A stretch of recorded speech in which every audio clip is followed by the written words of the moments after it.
What is life? What is death? What am I doing here? Who am I without?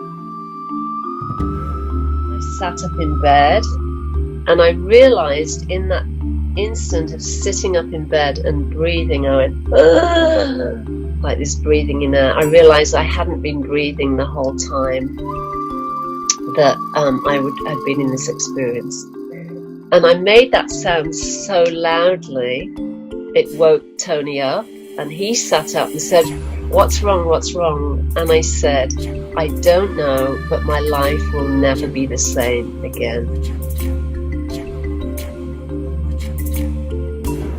It got bigger and bigger and brighter until it was filling in every direction, and it was made up of lights and flames and white, and just got closer and closer, and then all of a sudden it hit me.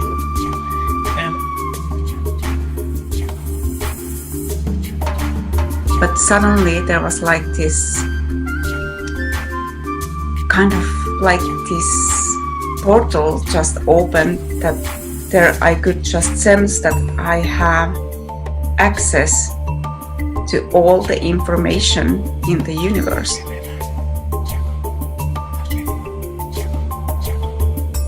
So I had like this very deep connection with my team, offered up this prayer, and within like 2 months, my entire life fell apart. So, spirit doesn't mess around. And when you ask, it is always given.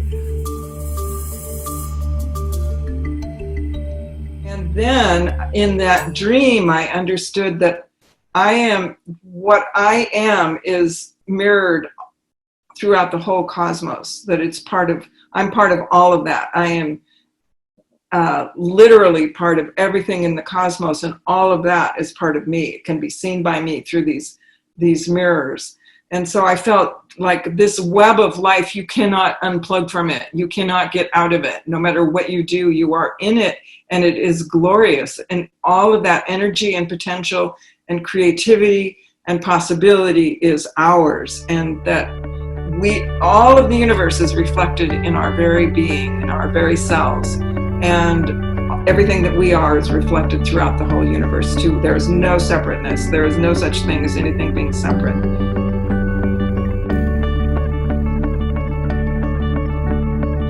2020, what a ride. My life is 100,000 times better than I ever imagined it could be.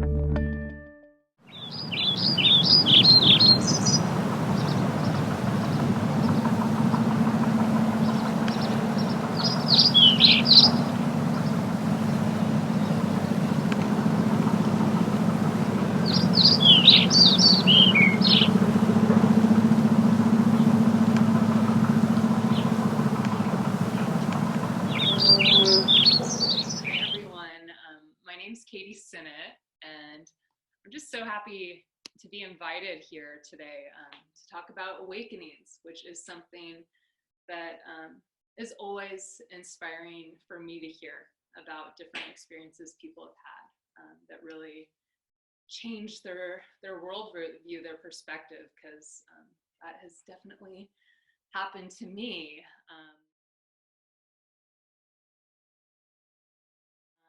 My big awakening, I guess, was when I was 18 years old. And at the time, I called it a near-death experience, which it could be. It could be many different things. But really, before I get into the actual experience of what happened to me in that, it really began pretty much a year before that. So, in a very tangible way. I was 17, just leaving for college, not far. I grew up in the San Francisco Bay Area, but going across the bay over to UC Berkeley. And I fell in love, is the short of it, about 3 days before school started, with this individual who I'd seen before. And I had noticed like a magnetism. And at that time, I was an open person always and inquisitive, but I wouldn't ever have called myself spiritual at that time. a very good student, thorough, I would say would be a good way to describe myself at that time. An excellent athlete, student, you know, pretty serious.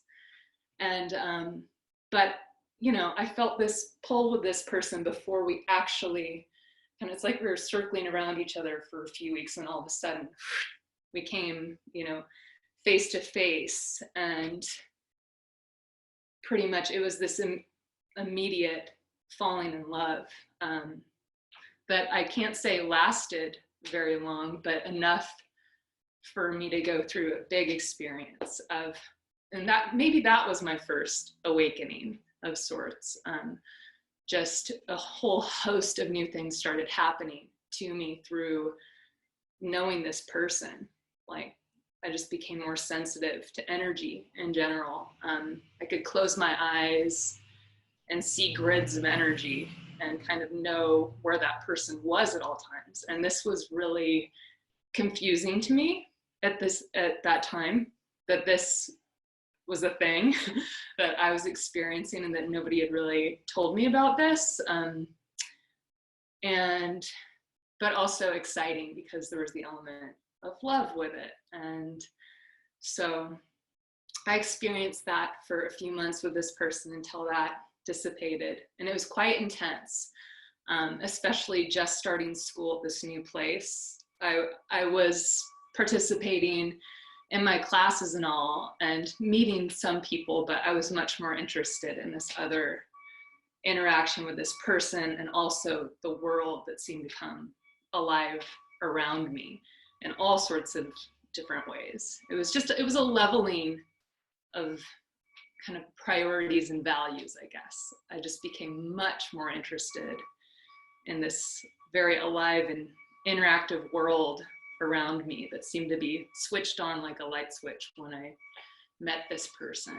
So after that dissolved, you know, I think the seriousness set in with me of like, what really is going on in this life experience? And, you know, being one that always kind of wants to dig deep and get at the core of it and like understand, I always want to understand what's going on.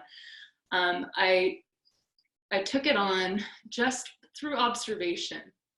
And when I look back at myself at that time, you know, I changed the way I dressed and looked, just becoming much more neutral, I guess, in my expression, and an observer of life around me, just looking for answers everywhere. And just in a very vague question at the time, like, what is this all about? What are the rules? Are there rules? What, you know, what have I not been seeing all these years? And realizing that there's quite a lot of different realities happening at the same time. And so along this quest of this, it was really a year-long quest. I mean, I realized, okay, I'm away from my family for the first time. I'm away from my close friends. I have a few, you know, new friends, but I have the opportunity here to be kind of off the radar. And that was actually exciting to me. So I did my schoolwork, but being in big classes at UC Berkeley, I could kind of just get schoolwork done, go to the classes here and there. And I just started wandering a lot, starting in my area right around there, but then driving to places and just seeing what would happen, seeing who I would meet, what conversations would get sparked, what further kind of information I could get about what this life thing was all about, and what more. I think I had the feeling after this kind of falling in love experience that there was a lot I wasn't seeing, and I wanted to know more about what was out there in this bigger picture that I hadn't been exposed to or learned about. So, you know, I met some interesting folks along the way, little conversations and snippets that started to open up kind of this metaphysical inquiry, I guess. But it was always very linked to environment when I look at how kind of I take in information. places, different cities, environments, landscapes, and then the people and information that will come forward in those places. And so I kept this, this following of this path, just covering my bases with school, and learning more and more. And I guess and more questions about really, what is life? What is death? What am I doing here? Who am I without kind of all the identity identifiers that I've been used to my whole life? So that, drove me to a pretty specific moment in the summertime. So some months later, I was up in Lake Tahoe, found myself up there, out on a dock, just looking up at the stars. And I didn't say it out loud, but it was very directed. I just looking right up at the stars, just said, I want to see behind the veil, show me. I want to know. And it was, again, just a very vague, but there's somehow in the way I directed this question to the stars, there was enough of a specificity in it that, the next day I had this experience.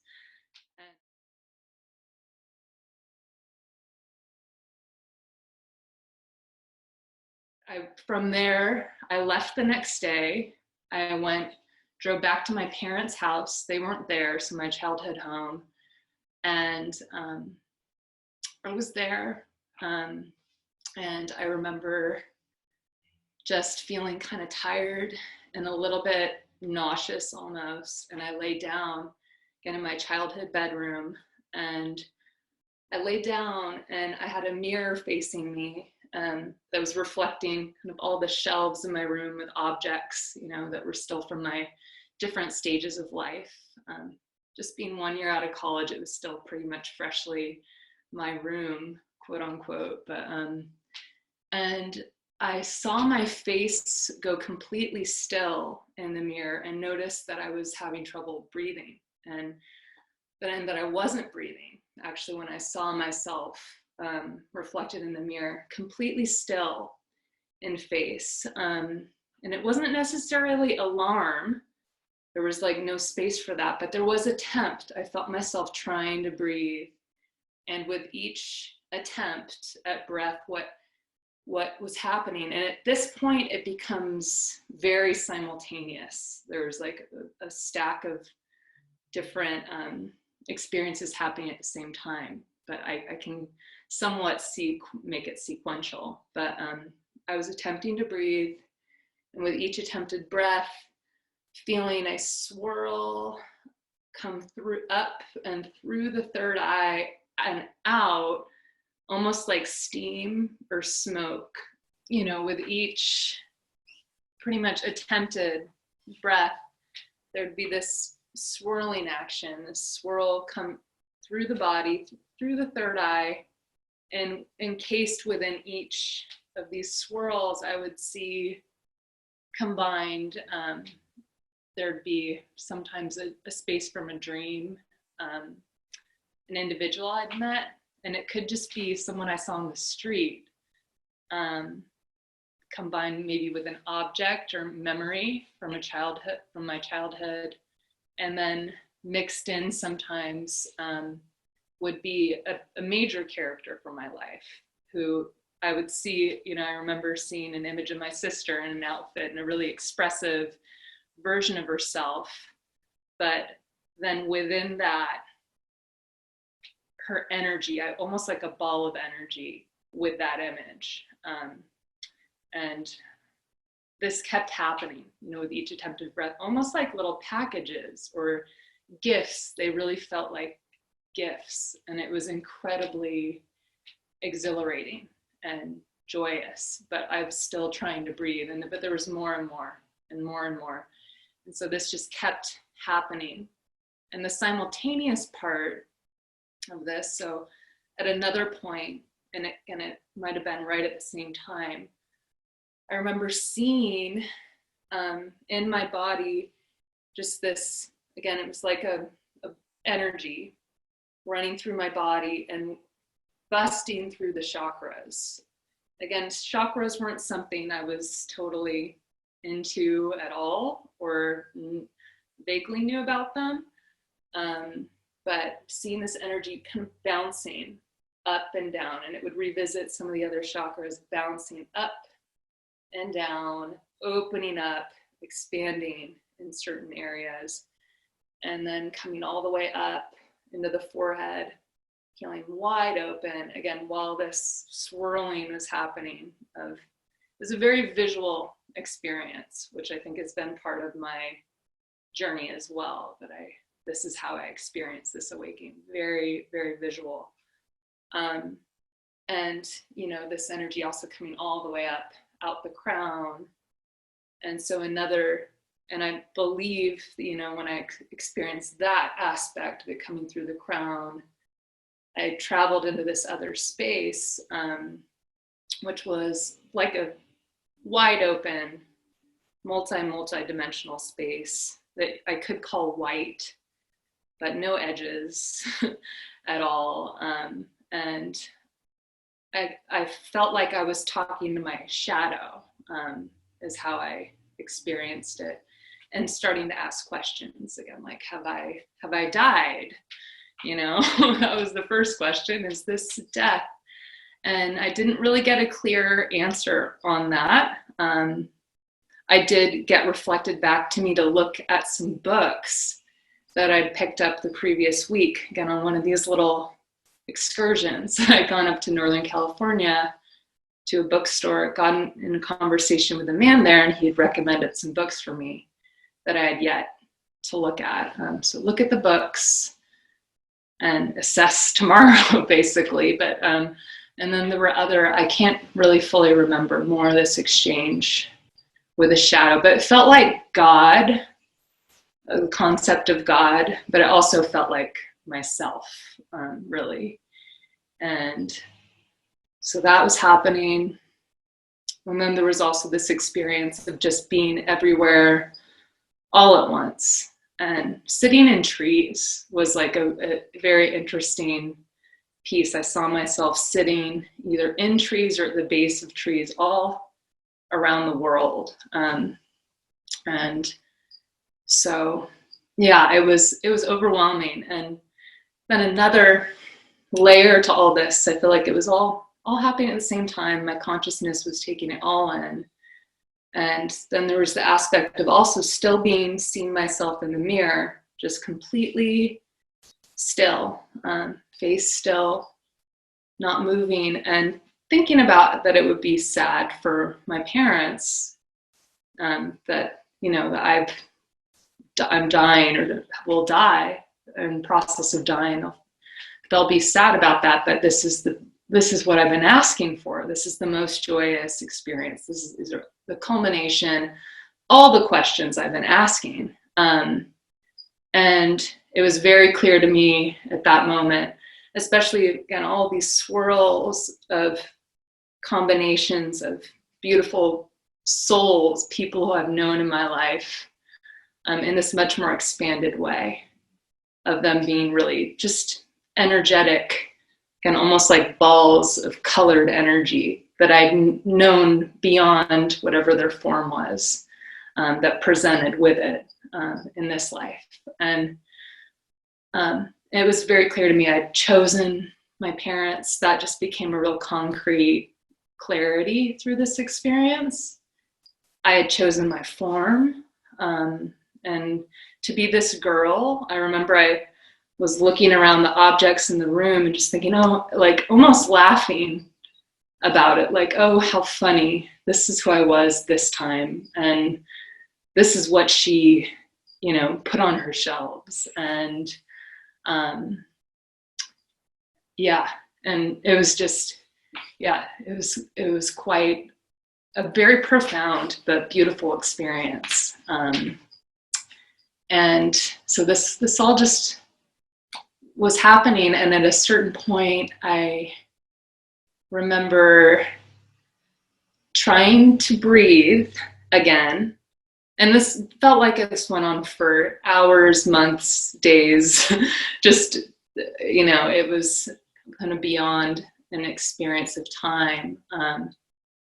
But I do remember at a certain point trying to breathe and choking a little bit, and coming out of it just enough, jarred enough to start to shift out of it, but it was still very much with me. And so I was scared and wasn't sure if I was dead or not, and knew that was the next kind of thing I would have to suss out. And I just stayed in bed. I fell asleep. I don't really remember, honestly, too much of what happened after the experience was over, except that I woke up. I was all alone. I woke up in the next morning, and just really was very cautious, because I thought I most likely passed, and what am I going to find out there when I walk on the streets, you know?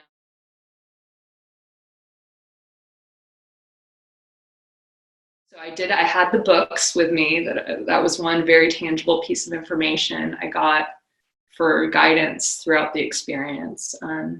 So carried those with me, went walking, again, just down the main street in my hometown, kind of scared to look at people because I just wasn't sure what I would see, and found a tree and sat at the base of it with the books and started looking at the books. And it's just funny that I hadn't really cracked them open yet. I'd seen the titles. One of them was Alex Gray's Sacred Mirrors, and incredibly visual. And that was the one I started with, and I opened up the books, and unbelievable, page after page of images of very, very similar in some ways to what I had just experienced. And it was pretty bizarre, but interesting. I dove fully into that book, and then the Tibetan Book of the Dead, and which I looked into a little bit. But yeah, at that point, it was a pretty big experience. I felt like I had burned some circuitry, honestly, in my brain, like electricity had run through the body. My brain felt a little fried. One of my childhood best friend drove by and saw me under this tree sitting. This was before I opened the books, and I was just sitting there for a while, and she was alarmed from a distance just because of my demeanor was so different. So she came up to me, she parked and came up to me and, asked me, started trying to talk to me. I wouldn't respond to her because, again, I wasn't sure if I was alive or not. And she's actually the one, now that I remember, that cracked the books that were sitting right in front of me. That kind of opened it up. And I didn't really tell her what had happened, just a little bit, as I recall. But yeah, so, it took me a few days just to be with it, because there was no denying that this happened to me. There was no excusing it, or there weren't any drugs or alcohol involved, or really other people. And I knew the whole time that I'd really clearly asked for an experience the night before. And so I was just really sitting with it, processing it. And I knew it was also a gift, but it still felt overwhelming. And yeah, I just held it with me. And the more the time passed, a few weeks, a month, the more it felt like a tremendous gift. And also that I didn't have to seek so much. That itch went away, really. The need to know and be so serious about kind of unlocking life. I felt like I wanted to cool off that quite a bit, and just kind of hold these truths that I could carry now, and because I just felt them, especially just the simple idea of having chosen my parents and my life and my form, my body, who I was, and all the gifts and challenges built into this specific life. That in and of itself was something that I really kind of held on to in the beginning of that experience. And just been like, okay, let's do something with this, these people are here in my life for different purposes and reasons. Maybe I won't always know the meaning of the person who I meet, down the street, or the dream I had, or the memory. But, and all in good time, things fall into places they need to. And from there, I think it took me a few months. I did feel like a little bit like a pendulum swinging after that experience.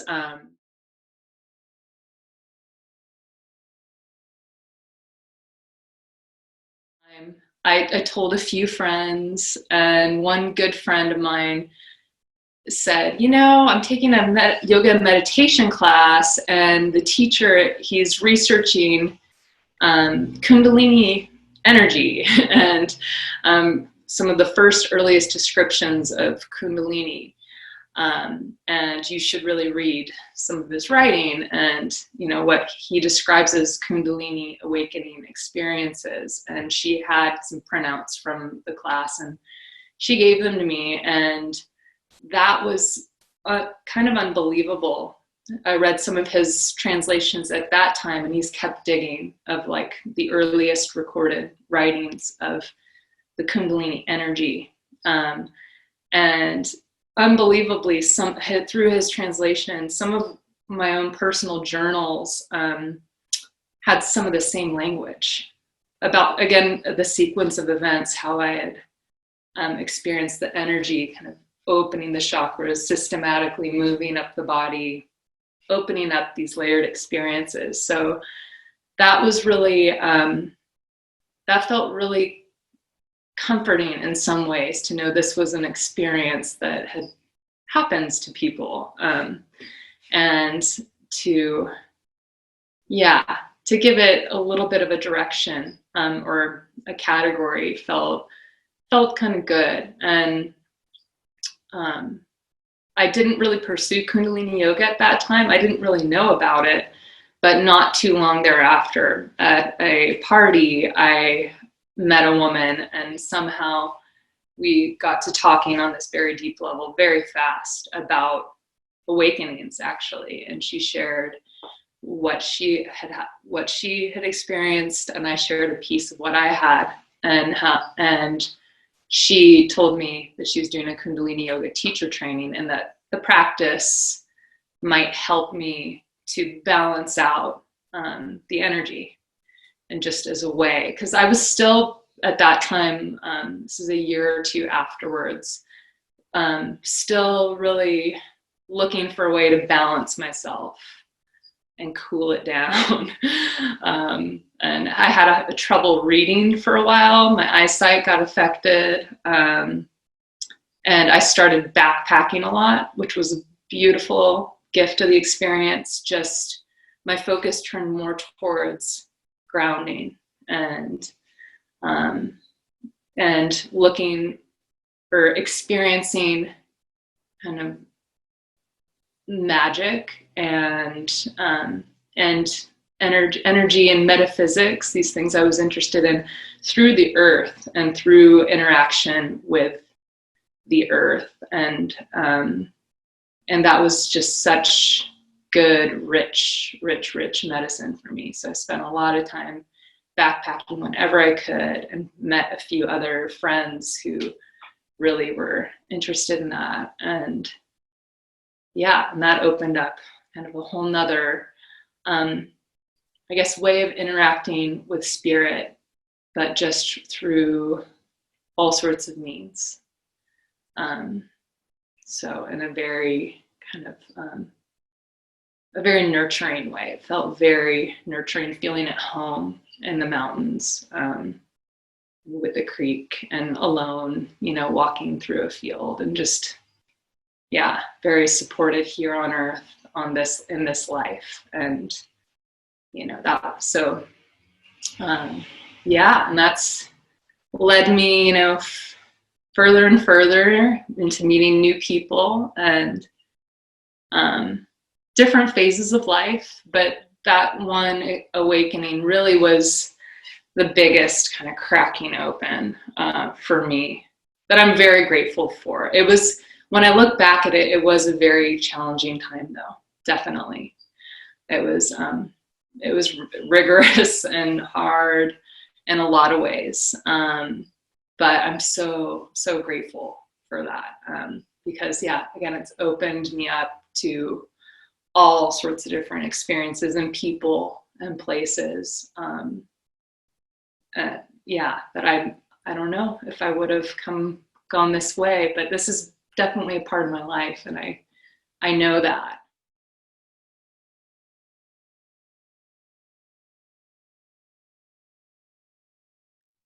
That there are so many people right now going through massive awakenings of sorts, being shaken in different ways. I can't even begin to contemplate all the different ways, because it's happening all the time in all sorts of different ways. Sometimes it's through a really hard event or life circumstance. Other times, again, it might be through falling in love or some, you know, all sorts of different ways. But we can feel, I feel like the collective just massively starting to wake up and ask what's going on, I guess, with the different media messaging, I mean, that we have to navigate now through the more traditional venues of messaging versus everything that's online. You know, it's, I've been grateful that I have already kind of questioned my, you know, the structures that are in place over all these years, and found my own way of kind of traversing through the messaging that's out there. So with that, doing what I can through teaching, through yoga, you know, and just simple teachings to assist others in kind of finding their own way of navigating what's going on, because it can be very confusing. I think everything that's happening right now, very, very confusing potentially. So I've been teaching a lot about opening up the space of the third eye, the intuition, the inner knowing, and also focusing on, again, this space of the heart, and it as, again, a space of intelligence and something that we can look to for guidance. So these two spaces. And luckily, what I do love about the Kundalini yoga practice is there are very specific sets for activation for these areas. So that can be nice. And just giving a very specific kind of directed way to just start to systematically open up these areas. I find it kind of exciting amongst all of, you know, the disruption and chaos and confusion that is definitely present with it. It's, I feel like it's really exciting, and I'm definitely have to say I'm an optimist for sure, and always have been. And I don't know, maybe it's been with me since I was a little kid, but it did clarify after this experience that I had, that part of my job is to hold a positive vision for the future. And it, for me, it's unshakable. It's just is. It's like, who knows when we'll enter into this mythic landscape of like the future and balanced society and a whole new society way of interacting. But it's just always been so close to me and so clear. And I've had moments when I've questioned it, but I'm like, whether or not this will happen in my lifetime, it's my job to hold it. and what a great job. I love, and I'm grateful to have that job, especially when I began to practice as an artist. It became really clear that that's what I wanted to create, were spaces and landscapes that were holding this kind of multi-dimensional space, again, of balanced polarities, where the polarities are coexisting in a way that brings out a whole new kind of level of consciousness. But yeah, it is exciting to start to see just new leadership sprouting up, the community kind of coming together to support each other, and realizing that we have a lot of collective power. Just, again, there are moments of this that have been happening over the past 10 years or so since I've been paying attention, but it's really, I think, becoming really clear now. Just the changes that need to be made are becoming very, very clear. And yeah, I'm very excited. I think it's going to be challenging, though. I mean, there's going to be some years probably of rebuilding and complete breakdown, and having to look at all of what's not working for a lot of people, and dismantling a lot of programming that we've been given, either from family, from other media structures, from other sources, and just dismantling all that, which is hard work, but really liberating ultimately.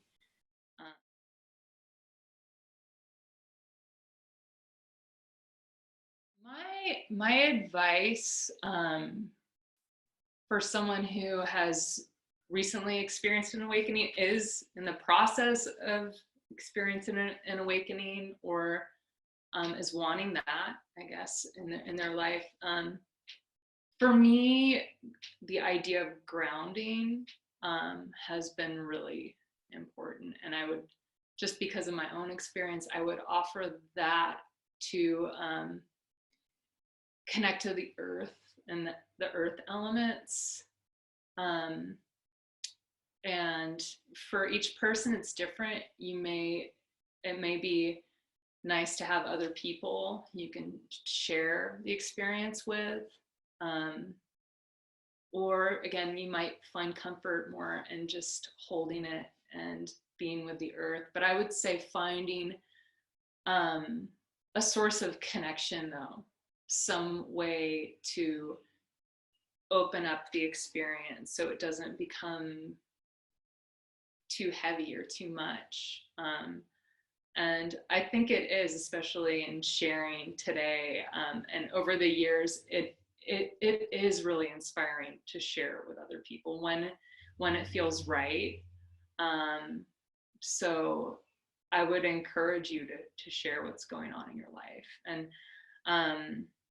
with those who you trust or feel compelled to share with, because it might lead you somewhere. Like, and some of the people who I've been compelled to share with, and again, like, one was a woman I had just met at a party, and I maybe shared with 2 or 3 other people, but it really led me to an important kind of gift of the practice of Kundalini Yoga, which helped me a lot. And so, yeah, and I guess more towards the people who are looking for these experiences, something that I have really been valuing lately is just that sometimes it doesn't have to be a massive, jarring spiritual experience, that so much of the beauty is in just having maybe a moment out in your garden where everything is peaceful and right, and there's nothing that can interfere with that. And like that is really what it's all about, and being able to have more and more of those moments, and just recognizing them when they happen, that it doesn't have to be some special or spectacular experience. Like, I really am not actually looking for those experiences so much, but it's the moments that happen in interwoven in everyday life that are really, that's when I feel like, wow, like this is a good life to be living. I'm so grateful that for whatever reasons I'm experiencing this right now.